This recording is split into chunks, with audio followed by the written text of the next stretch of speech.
The aircraft appears without warning. It crosses the sky faster than anything before it. Allied pilots try to turn. They cannot keep up. The fighter is already gone. This is the Mi-262, the first operational jet fighter in history. It is faster than every Allied aircraft. It carries heavy cannons. It does not need to dogfight. On paper, it should end the air war. And for a moment, it looks like it will. Pilots report something impossible. An aircraft that cannot be chased, cannot be caught, cannot be outrun. German commanders see the reports. They believe this is the solution. A single weapon that can reverse the war. Speed becomes the answer to everything. But speed alone does not win wars. Because the Mi-262 is not entering a balanced battlefield. It is entering a collapsing system. Fuel is scarce. Airfields are damaged. Pilots are rushed. Maintenance crews are exhausted. The jet is ahead of its time, but everything around it is behind. The Mi-262 needs careful handling. Its engines are fragile. Throttle changes must be slow. Any mistake can destroy them. But war does not allow patience. Pilots take off under pressure. They land under fire. They are learning a new kind of aircraft while already in combat. The jet is fast in the air, but it is weakest on the ground. It needs long runways, smooth surfaces, perfect timing. All things Germany no longer has. The Mi-262 is not failing in the sky. It is failing before it even reaches altitude. This aircraft was built for a future that never arrived, and it was deployed into a war that was already lost. To understand why the Mi-262 failed, we have to stop looking at its speed and start looking at the system that tried to support it. The Mi-262 was designed for a single purpose: intercept the bombers, climb fast, strike hard, leave before escorts could react. It was not built to dogfight. It was not built to linger. Speed was its shield. 4 heavy cannons were its answer. One pass, one burst, a bomber would fall apart. In theory, this changed everything. Bomber formations would break. Escort fighters would be left behind. Air superiority would return. That was the promise. But promises depend on timing. The Mi-262 needed clear skies. It needed preparation. It needed pilots trained to handle jet engines. It needed a doctrine built around interception. Germany had none of that left. The jet arrived when the air war was already decided. Allied bombers filled the sky every day. Escorts controlled the airfields below. Runways were cratered. Fuel deliveries were irregular. Maintenance was rushed. The Mi-262 required discipline, smooth throttle movement, careful takeoffs, precise landings. Any sudden input could damage the engines. Any mistake could end the sortie. Yet pilots were forced to fly anyway. Some had only a few hours on jets. Others had never trained for interception at all. The aircraft was also misused. It was ordered to carry bombs. It was sent on ground attack missions. Speed was traded for payload. Interception runs were delayed. Every change made the jet less effective. The Mi-262 was not failing because it was weak. It was failing because it was being pulled in every direction. Interceptor. Bomber. Last-ditch weapon. It became everything except what it was designed to be. The jet could outrun its enemies, but it could not escape bad decisions. And those decisions were already baked into the system that deployed it. The Mi-262's greatest strength was also its greatest weakness. Its engines. They were revolutionary. They were also fragile. Early jet engines could not be pushed. They could not be rushed. Throttle changes had to be slow, careful, measured. Any sudden movement could tear the engine apart. But combat does not wait. Pilots needed power immediately. They needed speed to climb. They needed thrust to escape. The engines could not give it safely. Metal alloys were limited. Heat tolerance was poor. Blades wore out quickly. Some engines lasted only a few hours. Others failed after minutes. Every takeoff was a risk. Every landing was dangerous. The jet needed long, smooth runways. Any debris could be sucked into the intake. Any vibration could cause a failure. And Germany's airfields were under constant attack. Pilots lined up to take off while bombs fell nearby. They pushed the throttles forward. Too fast. Too hard. Engines flamed out. Others caught fire. Some aircraft never left the ground. Those that did had another problem. Acceleration was slow.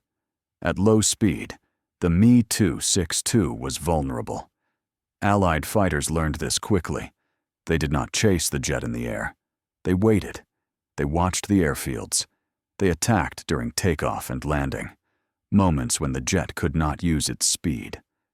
The Mi-262 was unstoppable at altitude, but it was exposed where it mattered most, on the ground, in the climb, during recovery.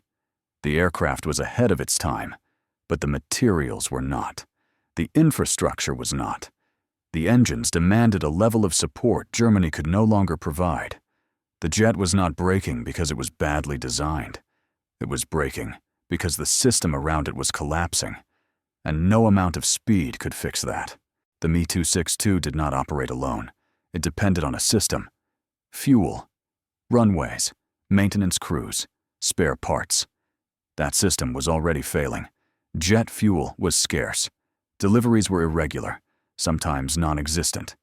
Aircraft sat grounded, waiting. Not for pilots, for fuel. Airfields were bombed daily. Runways were cratered. Repairs were rushed. Temporary. Not designed for jets. Maintenance crews worked with limited tools, limited parts, limited time. Jet engines required careful inspection, precision work. Germany no longer had the capacity for that. Every repair became a compromise. Every compromise shortened engine life. Then came doctrine. The Mi-262 was built as an interceptor. Fast climb, high-speed attack, immediate disengagement. Instead, it was ordered to carry bombs, to strike ground targets, to act as a fighter bomber. Bomb racks were added, weight increased, speed dropped, interception missions were delayed, the jet lost its advantage, pilots were confused, orders changed constantly. One day interception, the next day ground attack. Training could not keep up. Commanders hoped the aircraft itself would compensate. It did not. No weapon can replace doctrine. No technology can fix a broken system. The Mi-262 was treated as a miracle solution, instead of being supported properly. It was pushed into roles it was never designed to perform. The result was predictable. Low availability, high losses, minimal strategic impact. The jet was not defeated by Allied fighters. It was defeated by logistics, by poor planning, by desperation. Germany built a machine from the future, then tried to use it with the tools of the past, and the system collapsed under its own weight. The Allies did not try to outrun the Mi-262. They knew they could not. Instead, they watched. They learned. They adapted. Pilots reported where the jets appeared, when they took off, when they landed. Patterns began to form. The Mi-262 was fast in the sky, but slow near the ground. It needed time to accelerate. It needed space to climb. Those moments became targets. Allied fighters loitered near known jet airfields. They waited above the clouds. They waited at altitude. When a jet appeared on approach, they dove. The Mi-262 could not turn sharply at low speed. It could not accelerate instantly. It was vulnerable. Some jets were destroyed before their wheels touched the runway.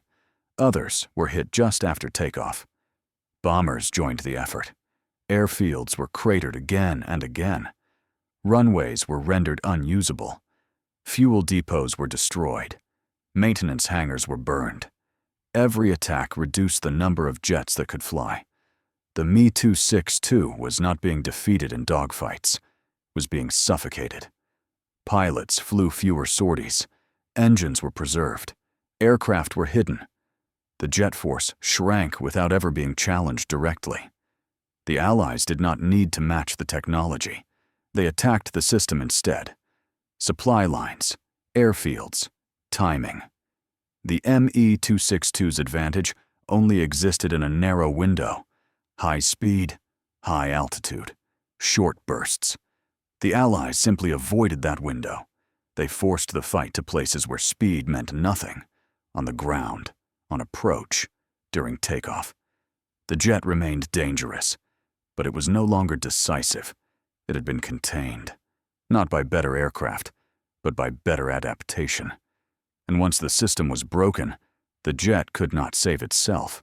The Mi-262 did not lose because it was inferior. In the air, it was unmatched. It did not lose because pilots lacked courage. Many flew knowing the risks. The jet failed because wars are not won by machines alone. They are won by systems. Speed could not replace fuel. Technology could not replace training. Innovation could not replace infrastructure.